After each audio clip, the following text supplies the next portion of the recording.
तर लोकसभा सभागृहात कागद फाडून ते लोकसभा अध्यक्षांवर भिरकावले आणि कामकाजात अडथळा निर्माण केल्याप्रकरणी लोकसभा अध्यक्षांनी 8 खासदारांना निलंबित केलंय। या 8 खासदारांमध्ये महाराष्ट्रातील एकमेव खासदार असलेले भंडारा गोंदियाचे डॉक्टर प्रशांत पडोळे यांचा समावेश आहे। खासदार प्रशांत पडोळे हे निलंबनानंतर भंडाऱ्यात पोहोचलेत। लोकसभा सभागृहामध्ये नेमकं काय घडलं आणि ज्यामुळे त्यांना निलंबित करण्यात आलं, यापुढे त्यांची काय भूमिका राहणार याबाबत त्यांना विचारणा केली असता जनतेच्या प्रश्नावर मला निलंबित काय, फासावर जरी चढवलं तरी मी तयार आहे, अशी प्रतिक्रिया पडोळे यांनी दिली आहे। त्यांच्याशी आमच्या प्रतिनिधींनी बातचीत केली आहे, आपण पाहूया।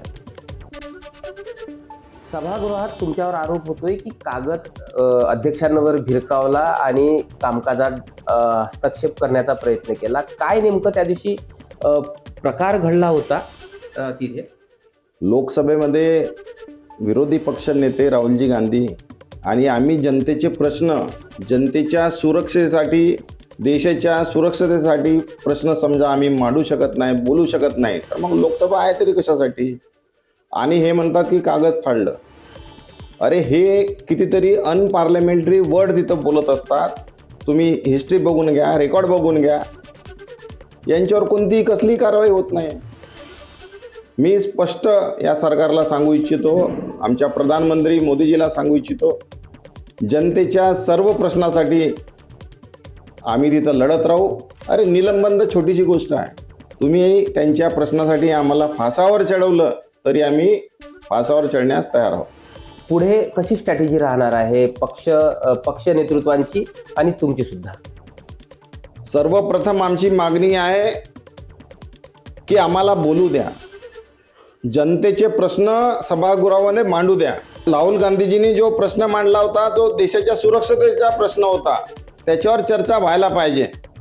अरे कशाला तुम्ही घाबरत आहात?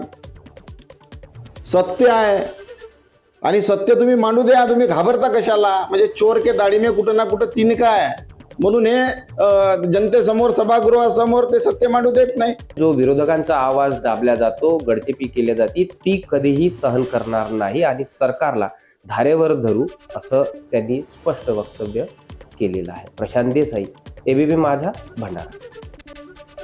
मुंबई मनपाची 16 फेब्रुवारीला विशेष सभा होणार आहे। या सभेत विरोधी पक्ष नेत्याची निवड होईल। विशेष सभेमध्ये त्याच दिवशी समिती सदस्यांची निवड केली जाईल आणि त्यानंतर 20 तारखेला शिक्षण स्थायी समिती अध्यक्षांची निवड होईल, तर 23 तारखेला सुधार समिती आणि बेस्ट समिती सदस्यांची निवड केली जाईल। 24 तारखेला विशेष सभा घेत अजित पवारांना श्रद्धांजली वाहिली जाईल। शोक प्रस्ताव मांडून सभागृह दिवसभरासाठी तहकूब होईल। 25 तारखेला इतर समित्यांच्या अध्यक्षांची निवड होईल। 27 फेब्रुवारीला मराठी भाषा दिनाआधी सर्व औपचारिकता पार पडणार आहे। आता वाशीममधून एक धक्कादायक बातमी येते। माजी सैनिकाच्या मुलीला नोकरीत समावेश करून घेण्यासाठी शरीर सुखाची मागणी केल्याचा धक्कादायक असा प्रकार वाशीममध्ये समोर आलाय। या